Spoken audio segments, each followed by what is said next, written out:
What's up, beautiful people? It's Sindafam. Welcome to the channel. Today we have this very interesting topic, and it's titled, and this is from the Officer Tatum, and it's titled Conservative Black Man Silences Liberal Panel. Woo! Awesome. I'm excited to check this one out to hear what they've got to say. Let's check it out.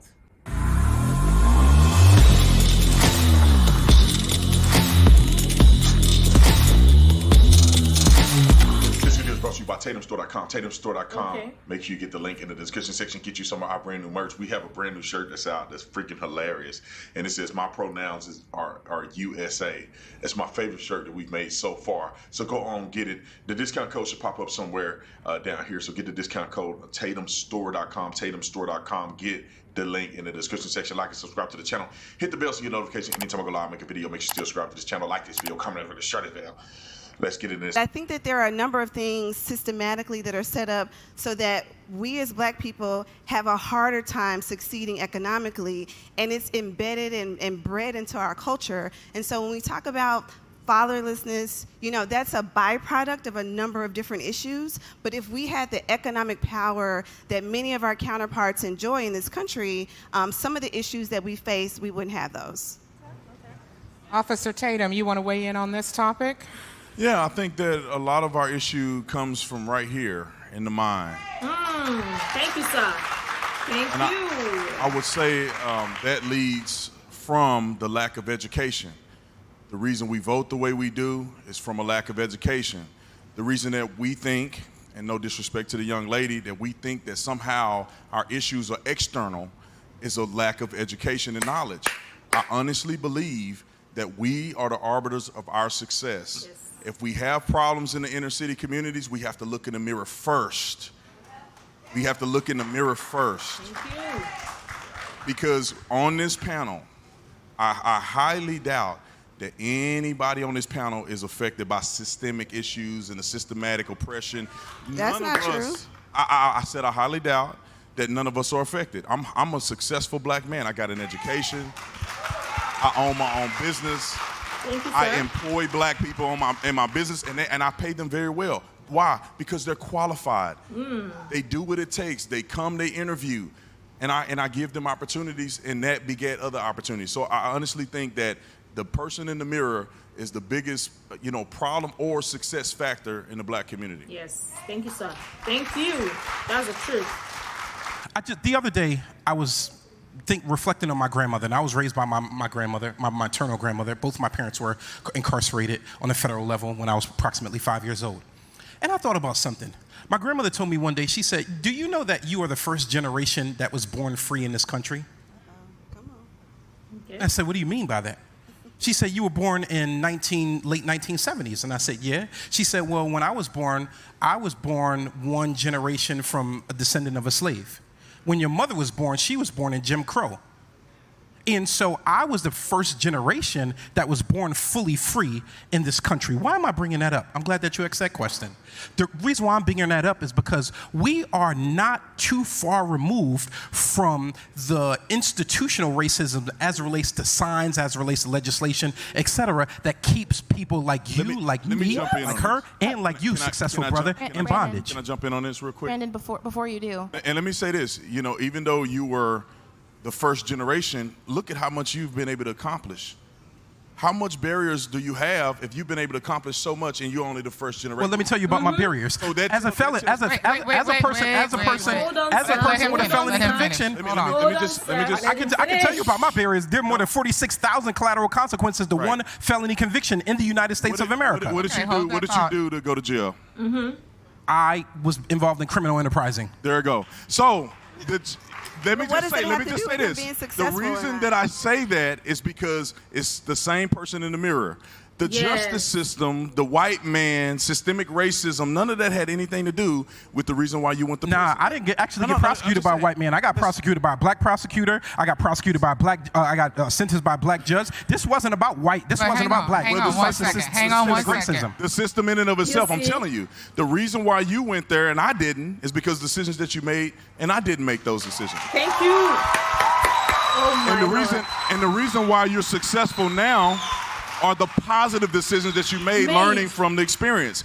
Those are decisions that you're making are the arbiters of your success. It has nothing to do with these external factors. You were able to get out of prison, have the experience, and now you're able to free other people. In America, you can do that. In other places, I can't attest to that. But America forced that opportunity. There's no systems that have stopped you, have it? I think that is damaging now by having diversity, inclusion, and all that stuff. What it does is it separates us. What? It does. It separates us because You don't want people to know about our culture? I am an entrepreneur. I hire people for a living. I do not discriminate against individuals who come to my workforce. If I have qualified black people, I'm going to hire qualified black people. What we should be focusing on is having them qualified instead of just giving them a handout because we need to reach numbers. We need young, this is the problem that's happening. I'm gonna shut up, I promise. The problem that's happening is that we're not focused on making sure these young people are successful coming out of school. They're prepared to go to work. They're prepared to interview. We're not prepping them there. We wanna go on the back end and say, well, I have 10 white people, I need 3 more black people, I'm just gonna hire them because we need to meet a quota. That's not the way to do it because they come, they're unprepared, and they're not gonna be successful. What we need to do is help them on the back end, make sure they're successful and prepared, send them out in the workforce where they are competitive, and therefore they can compete just like everybody else. Thank you, sir. I was raised by a single parent, and I feel that I'm considered one of the people that is successful when we talk about, what success looks like within the black community. But even still, even being raised, in a single family, being educated, having a successful job, a successful career, I still understand that there are systematic things in this country that are against me. And I don't care how people look Name at that. one. I Oh look my at them. God. Yes, Banking, name one. I talked about that earlier. The ability to No, for you. for me, I'm saying banking, yes, specifically. So just to give you a real life example, in 2020 during the pandemic, I went to my bank. I have good credit. I've paid back my student loans.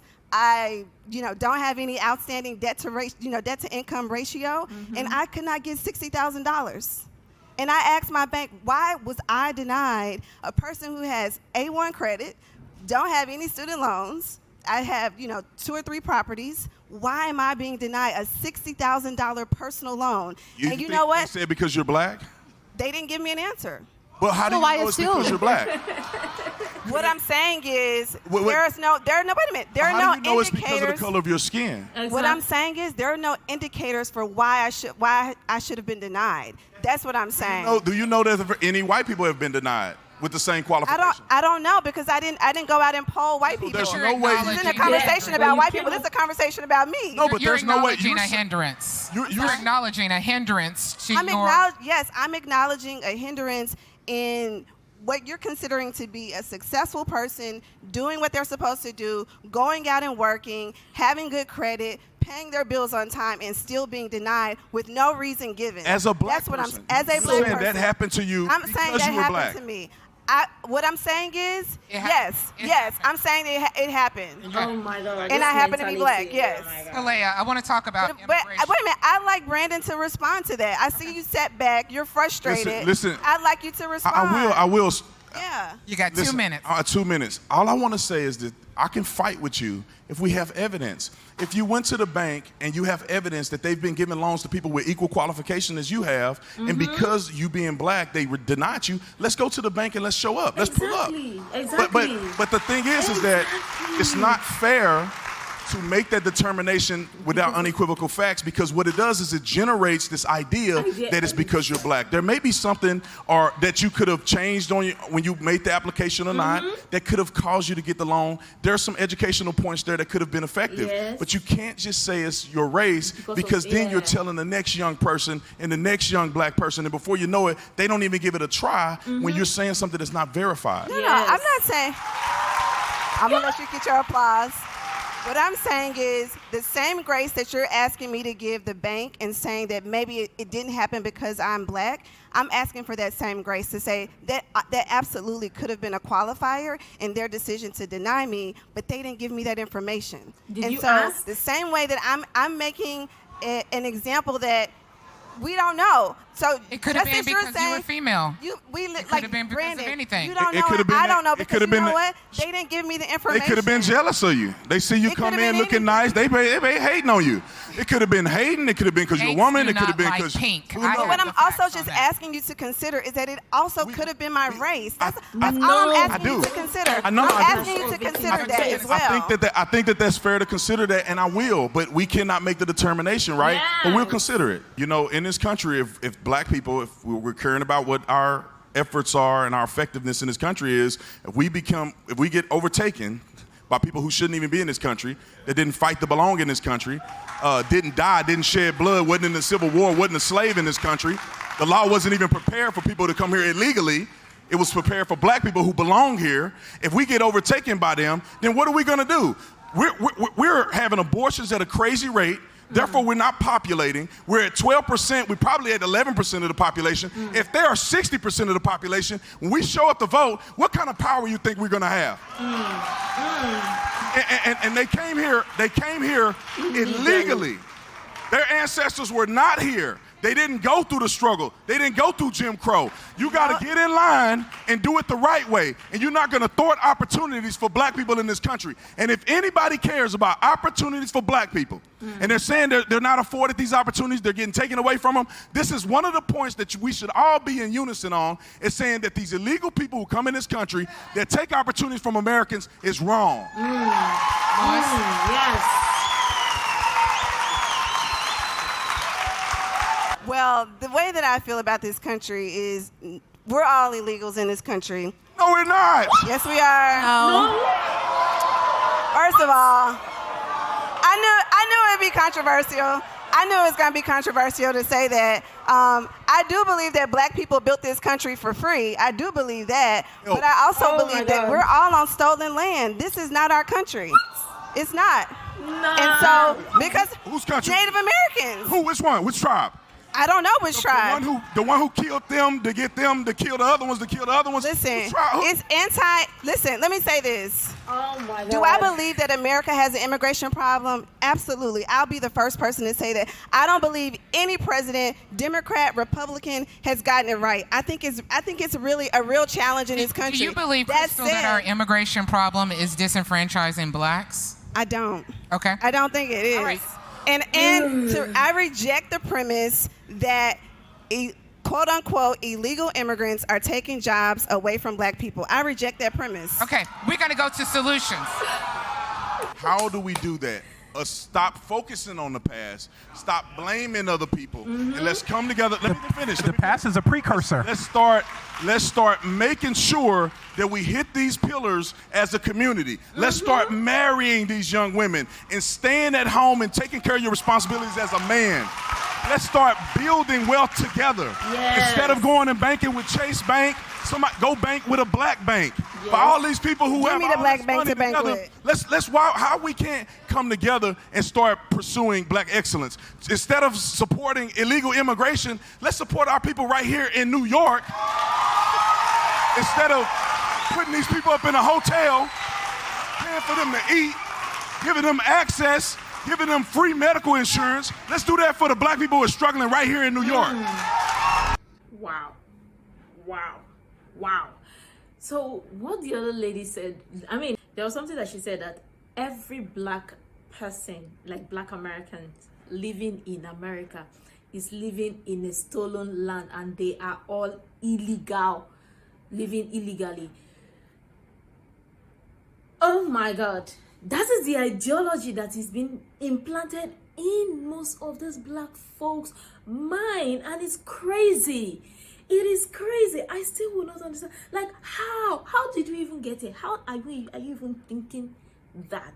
I mean, come on, let me ask this question. You as a black person, or you as a black American living in America, do you think you're living in America illegally? Is an honest question, and I will really love your answer in the comment down below. Do you think you're living illegally? Because I would like to know how that lady or this lady came about with that talk. And her saying that when she applied for a loan in the bank, there might be so many issues, so many factors that don't even necessarily have to be about race. They can be. But no, we're not even talking about that. Everything now have to be about race, and it's tiring. Whenever I hear these things, it's tiring. And I'm glad that we have people like the Officer Tatum on this panel, because I know there was the other lady beside of the Officer Tatum that would have had a beautiful conversation to share, but because this was just cut into some parts just to highlight the part where the Officer Tatum spoke. I know that other lady would as well share valuable information on this one. But come on, everything that affects you don't have to be about race. Come on. Oh my goodness, this is crazy and this is wild. It just goes to show how people think. But yeah, why am I not surprised? I'm not surprised at all, because come on, lots of people don't want to look within to do the work. They always want to look external, and they always want to make it and point it to be like, oh, it is this person that is affecting me, or it is this person, or because I don't have this certain thing, that's why I don't that's why I am not successful, or maybe because this person has it more than me, that's why I am not granted the opportunity. Lots of stories and lots of things that will be just painted and implanted in your head, and people would believe all of those lies. It's crazy and it's wild. I just wish lots of black people would come to the realization that stop believing those lies. Like, honestly, what the Officer Tatum said was actually true. Employ qualified black people, and not employ them just because you want to fill in the numbers, or because you think like, okay, because it is mandatory, or it is important for you to have sets of black people in your just to fill in the diversity inclusion list and whatever. Then therefore you should have one or two black person in the list just because you want to fill in that ratio. Employ them because they are qualified. I mean, come on. There are people that are also looking for these opportunities, and I mean, it has to go through the same process. There shouldn't be preferential this because of your skin color, and that is what we keep talking about. I still find it really hilarious for her to say that black Americans are living in America illegally, and it's a stolen land. Interesting. I would honestly love your thoughts and your contribution on that matter. I would really love you to let me know, if you as a black American, if you are living in America illegally, if that is the ideology that is implanted in your head, please let me know. And thank you, the Officer Tatum, for shedding more light, and also seeing the truth and sharing the truth, and also leading some people to seeing the truth. We need more people like you to continue doing this work. Great job, sir. And yeah, I really love your thoughts and your contribution on this subject matter and the topics that were discussed here. I really love your thoughts and your contribution in the comment down below. You can share other useful information you think might be really helpful. And until next time, see you in the next video.